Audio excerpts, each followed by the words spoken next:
Em primeiro lugar, uma satisfação. Queria agradecer muito o convite, tanto do Fonacat quanto do Fonasef, para falar.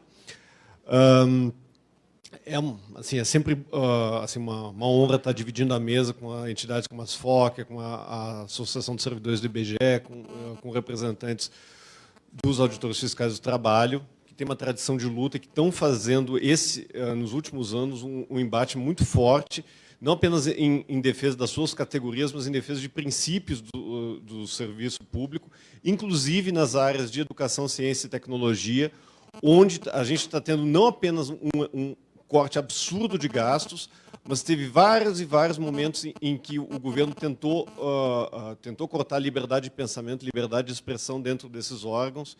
Eu gostaria de fazer esse registro aqui, inclusive em nome de outras entidades, como a Associação dos Servidores do INEP, e ter tido a solidariedade das entidades nessa luta foi de fundamental importância.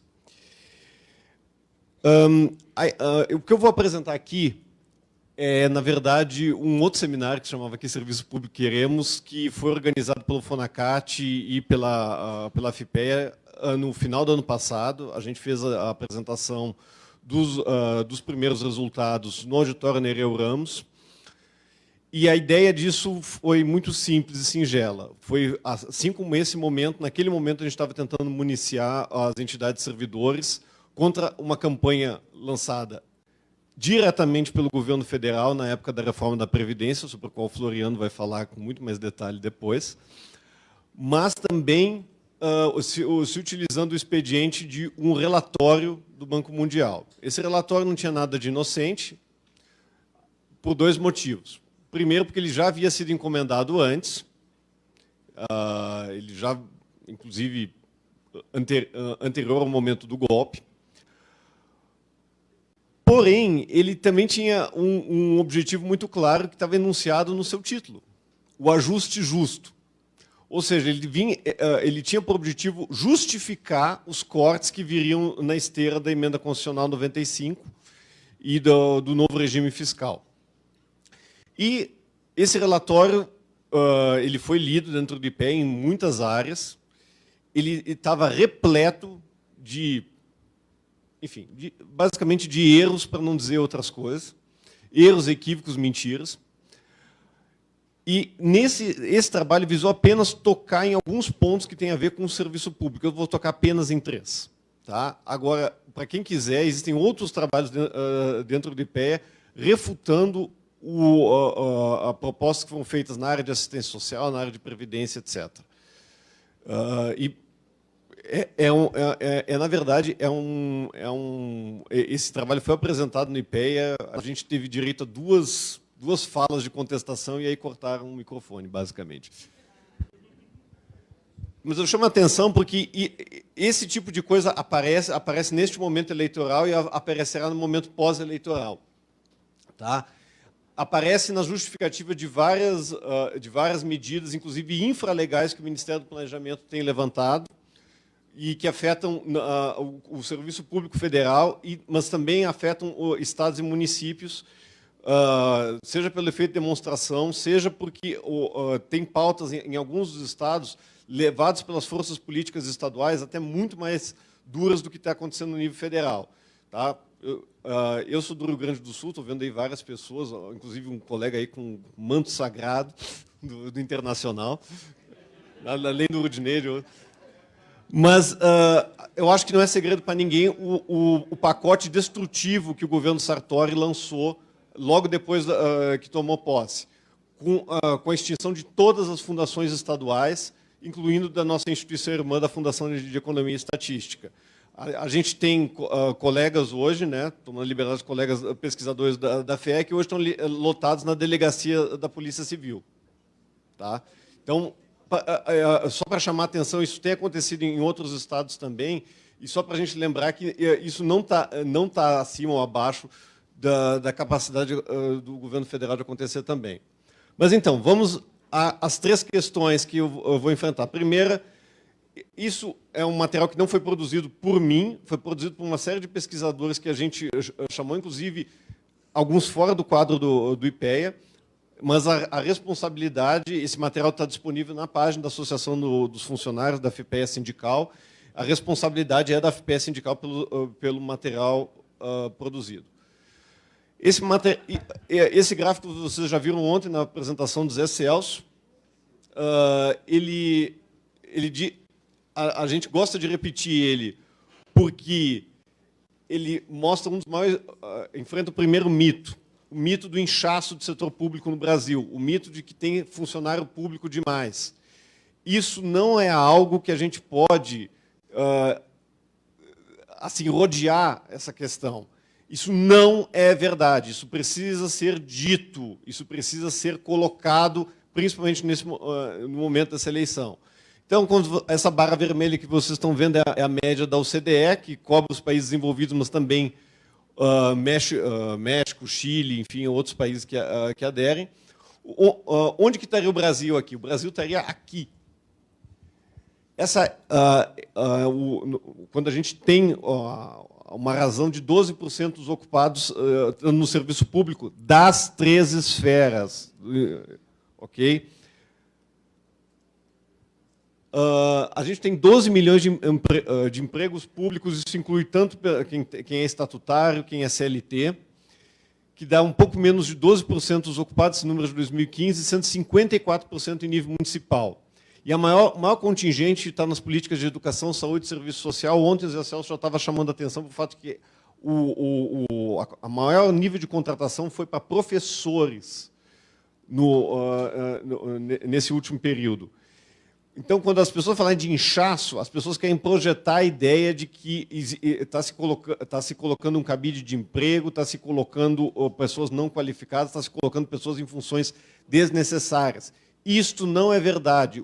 Quando nós dizemos o serviço público que queremos, o que nós estamos defendendo é servidores públicos para os direitos sociais assegurados na Constituição, do seu artigo 7º. É disso que se trata. E esse serviço público que foi construído com todas as suas limitações e todas as suas mazelas, que permitiu os avanços que o Brasil tem hoje. Algo que não pode ser esquecido. O Brasil é o único país na América Latina que oferece uma previdência quase universal e um serviço universal de saúde. Ninguém mais oferece isso. Os Estados Unidos, e eu já vou falar disso em um instante, não oferece um serviço universal de saúde pública. Isso é uma conquista da população brasileira. E isso é feito com um país de renda média, um país de renda inferior a todo esse grupo aqui. Então, é óbvio que isso tem impacto em gasto público. Óbvio que tem.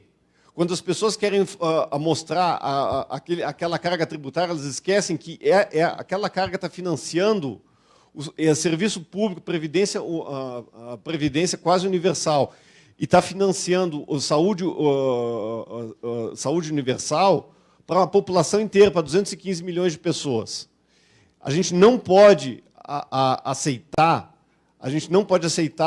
no discurso isso ser visto simplesmente como encargo. Isso é um serviço, é um direito da população.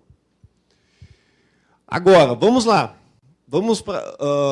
Vamos para a comparação. Estados Unidos, um país reconhecidamente socialista, né, que valoriza o setor público. Quantos ocupados tem? Nós temos 16,5% da força de ocupados nos Estados Unidos em empregos públicos. Isso exclui os militares nos Estados Unidos. Certo? Todos os números lá sobre o serviço público federal que são apresentados, inclusive falados, a gente tem que considerar que 1/3 do serviço público federal brasileiro é Forças Armadas. 22 milhões de empregos públicos, 65% em nível local. Isso considerando que não existe um contingente na saúde pública nos Estados Unidos. Os Estados Unidos, todo o gasto que os Estados Unidos fazem em saúde pública é pela contratação de serviços privados. Tá? Então, agora, onde que está aumentando? E isso é algo importante para a gente dizer. O que está aumentando é na função policial, que é municipalizada nos Estados Unidos.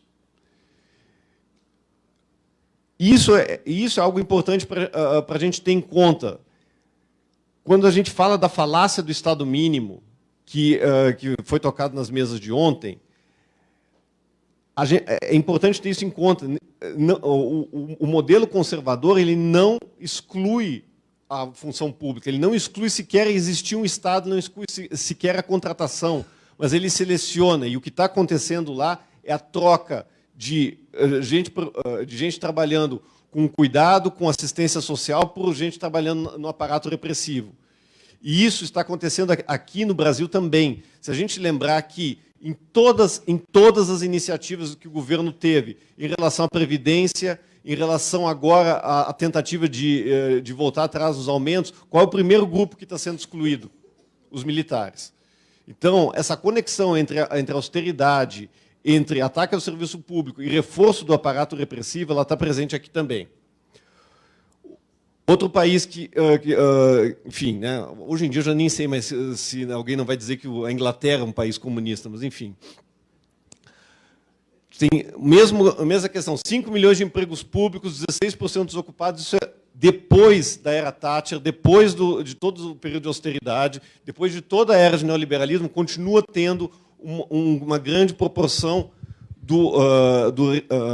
da força de trabalho no setor público, depois de todas as privatizações. 43% em nível local, sendo que a Inglaterra não é um país federativo como o Brasil, certo? Maior contingente também nas políticas de educação e saúde. E, no caso da Inglaterra, sendo que o Serviço Nacional, né, o NHS, basicamente foi inclusive a inspiração para o SUS brasileiro, continua sendo defendido, inclusive, por partidos moderados e conservadores. Deixa eu ver.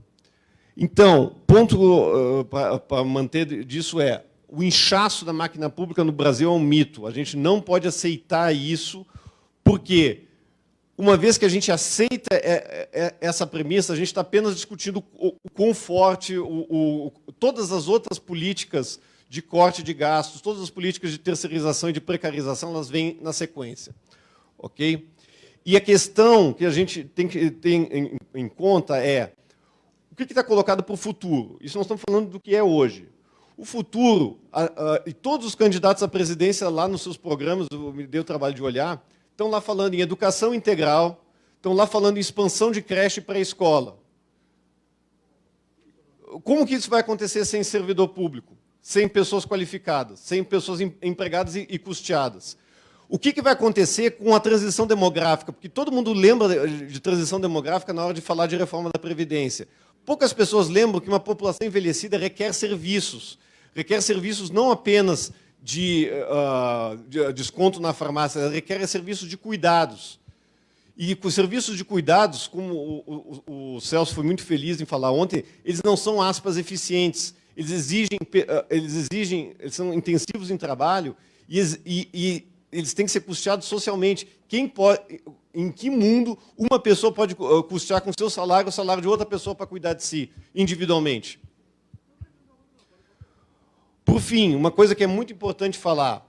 Nos últimos anos, o que teve de expansão do serviço público federal foi, em grande parte, a gente viu nos concursos, para reverter o enorme processo de terceirização que tinha acontecido na década de 90, processo de precarização de contratação por organismo internacional, por empresa terceirizada. Os próprios órgãos de controle tinham exigido que o governo fizesse essa substituição. Então, quando se compara o dado de novas contratações, isso vai aparecer e falar de inchaço, as pessoas esquecem que muitas dessas pessoas antes eram os terceirizados.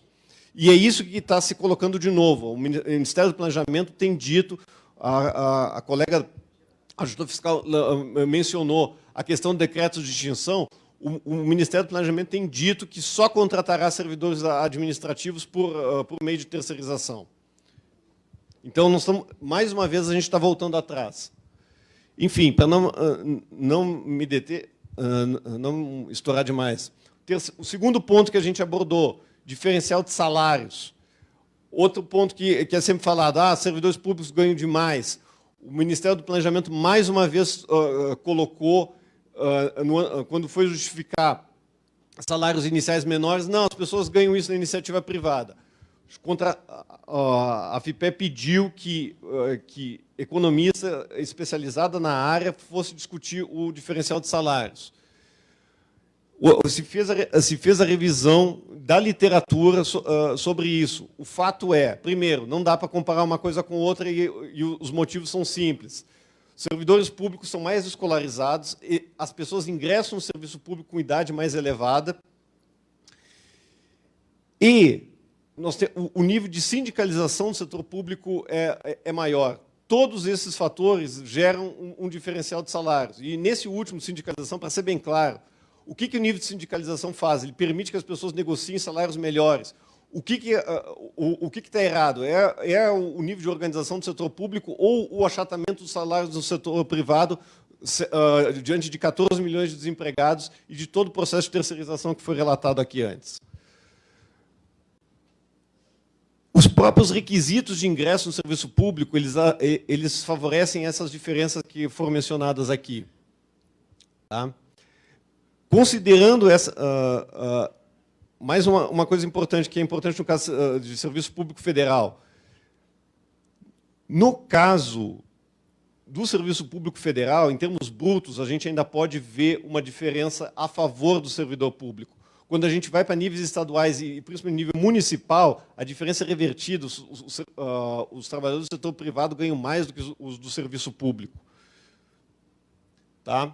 Eu vou pular um pouco. Essa apresentação está à disposição, o texto completo está na página da FIPEA, não vou discutir muito a tecnicalidade.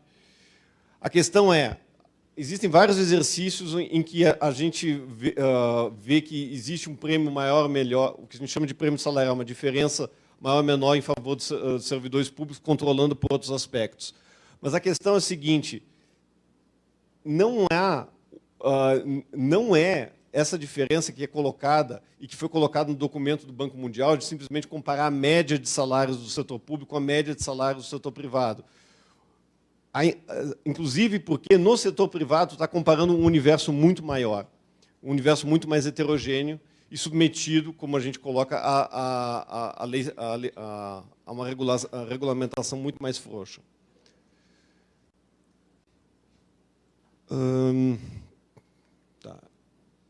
Qual é a questão que a gente identificou e que é importante, porque foi colocada a questão dos supersalários aqui? A gente tem que chamar atenção para a dispersão salarial dentro do setor público. Existe uma dispersão salarial significativa. E isso é o que a gente tem que chamar atenção, e eu vou acrescentar um ponto que é meu, inclusive pela questão política. Porque o que tem acontecido? Numa situação em que, como foi falado pelo Braulio ontem aqui na mesa, de emenda constitucional 95 e restrição de gastos, sendo que a emenda constitucional 95 significa que quando a gente atinge o teto, a primeira coisa que cai são concursos e se proíbe até o reajuste de perdas inflacionárias para os servidores, o que acontece é a política do farinha é pouca, meu pirão primeiro. Isso é importante para esses fóruns estar discutindo, porque aí começa a tentação de determinadas categorias de servidores que têm maior poder de barganha tentar se diferenciar. E isso que acontece. Aqui a gente colocou as diferenças de média por poder e por nível de federação. E aqui a gente colocou o que a gente está chamando, entre aspas, de supersalários. Tá? Aspas nisso, porque, enfim, o que é um supersalário? Cada um poderia definir. Aqui, os pesquisadores escolheram por definir como uma remuneração média acima do teto, tá? Acima da remuneração estipulada lá da Presidência da República e do teto do Supremo. O único lugar onde a gente poderia ver um número maior seria no caso legislativo federal. Mesmo assim, a gente está falando em termos assim, do declarado, a gente está usando ARAIS, a gente estaria falando de 3% de servidores que ganham no seu salário declarado pelo governo mais do que o teto constitucional.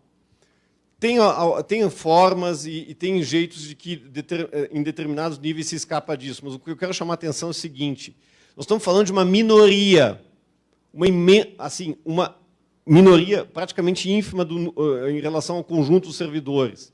E isso a gente tem que dizer pelo que a colega já tinha colocado. O super salário, o aumento do STF tem efeitos, tem cascatas, tem. Mas ele não está beneficiando o professor do município. Ele não está beneficiando a pessoa que está atendendo lá no posto de saúde. É criminoso, para não dizer outra coisa, as pessoas apontar o dedo e dizer que essa pessoa, esse servidor, é responsável pelo aumento de gasto público, ou é responsável pelo governo não atingir o teto que é provável que aconteça já no ano que vem. Enfim, a gente lista aqui que existem vários problemas, várias formas pelas quais se pode rodear, todas elas já foram mencionadas na imprensa, vou pular isso. Mas a questão que a gente propôs na conclusão desse estudo é discutir os diferenciais de salário, seja porque a gente precisa remunerar melhor quem está prestando o serviço direto ao cidadão, e seja porque a gente precisa, enquanto servidores, pensar numa negociação coletiva e não centralizado nas entidades que têm maior poder de barganha. Porque é sempre mais fácil dar muito para poucos do que dar um pouco mais para muitos. Por fim, e já me encaminhando, eu vou falar brevemente disso, porque eu sei que com o Floriano na mesa a gente está bem guarnecido em relação à questão de previdência. Mas na época que a gente estava fazendo isso tudo, a gente estava o fantasma que, graças, inclusive, à judicialização promovida pelas entidades, acabou sendo evitado do aumento da contribuição dos servidores públicos. Mas a gente queria deixar o alerta de que o aumento da contribuição é uma tendência e é uma pauta muito provável para um próximo governo. Como vocês viram alguns dos programas presidenciáveis falar disso? Ninguém fala. Isso, com certeza, vai ser pautado de novo. Porque, bom, aqui eu imagino que isso as pessoas já estão muito por dentro do que é a PEC 287 e do que é a emenda aglutinativa. O que a gente queria chamar a atenção é de que, apesar da emenda aglutinativa ter recuado em muitos pontos e ela ter sido muito mais... ela ter aberto mão de vários dos absurdos que estavam na proposta original, ela ainda implica numa perda do que a gente chama de taxa de reposição, ou seja, em relação ao salário que a pessoa oferiu, os vários mecanismos da PEC implicam uma redução no valor de aposentadoria, certo? E, particularmente, para algumas categorias, em especial para quem entra tardiamente no setor público. E isso, particularmente, afeta muita gente que é professor universitário, por exemplo. Tá? Porque quem entra tardiamente vai ser pego nas regras de transição e tem grandes chances de ter um desconto significativo no valor de aposentadoria. Mas o que eu queria chamar a atenção... Bom, deixa eu ver aqui. Isso. O que eu queria chamar a atenção é sobre a questão da contribuição que tinha sido proposta na MP 805 e que vai voltar. Porque ela permite uma saída... ela permite uma saída para o dilema fiscal do governo sem ter que mexer nos direitos, sem ter que aprovar a PEC. E isso é algo que tende a voltar, porque, justamente em nome do que havia sido falado da política de austeridade. E o que a gente tinha chamado a atenção é que quanto mais a gente tiver aumento de contribuição, maior é a pressão para fazer a migração para a previdência complementar. Certo? Bom. Enfim, eu queria encerrar dizendo o seguinte. O material está sempre à disposição, eu acho que a gente precisa avançar, avançar nesses debates. A ideia nesse trabalho foi de ter colegas que são pesquisadores e colegas que são de serviço público enfrentar as mesmas questões que estavam sendo colocadas por gente que claramente não estava tentando justificar a redução do Estado. Dito isso, eu acho que a gente tem que sair da falácia de Estado máximo, Estado mínimo. O que a gente quer pautar é um Estado capaz de prover aquilo que está colocado na Carta Constitucional de Direitos Sociais Individuais. É esse que tem que ser o debate. E isso é o que a gente tem que chamar a atenção. Certo? A gente tem tido muito mais sucesso, e a gente tem a probabilidade, se a gente unir a luta dos servidores públicos com a luta dos trabalhadores em geral. E é muito importante, inclusive para as categorias de trabalhadores do setor privado, entender que a luta pelos serviços públicos é uma luta que os beneficia também. Porque a luta pelo salário que está colocada lá não se esgota só ali, ela envolve também aquilo que o professor Evilásio tinha colocado na mesa inicial sobre a disputa do fundo público. Porque o que está acontecendo? O que este governo estava propondo? Logo que o ministro Ricardo Barros assumiu no Ministério da Saúde. Não, qual é a solução para a questão da saúde, já que tem subfinanciamento do SUS? Um plano simplificado para as pessoas pagar plano de saúde popular. O que aparece em várias das propostas em relação à educação? Não, a gente vai dar um incentivo para as pessoas buscar a educação privada. E assim por diante. Isso tem lobby dos prestadores privados acontecendo, e isso vai consumir uma fração cada vez maior do salário. No caso dos aposentados, a falência de assistência farmacêutica do SUS é o que vai comer uma boa parte da aposentadoria. Então, a luta pelo serviço público e a luta pela prestação dos direitos sociais é uma luta não só dos servidores públicos, mas de toda a população, e tem efeitos diretos na qualidade de vida de todos nós. E acho que isso é o mote desse seminário. Eu agradeço a oportunidade de falar. Muito obrigado pela atenção.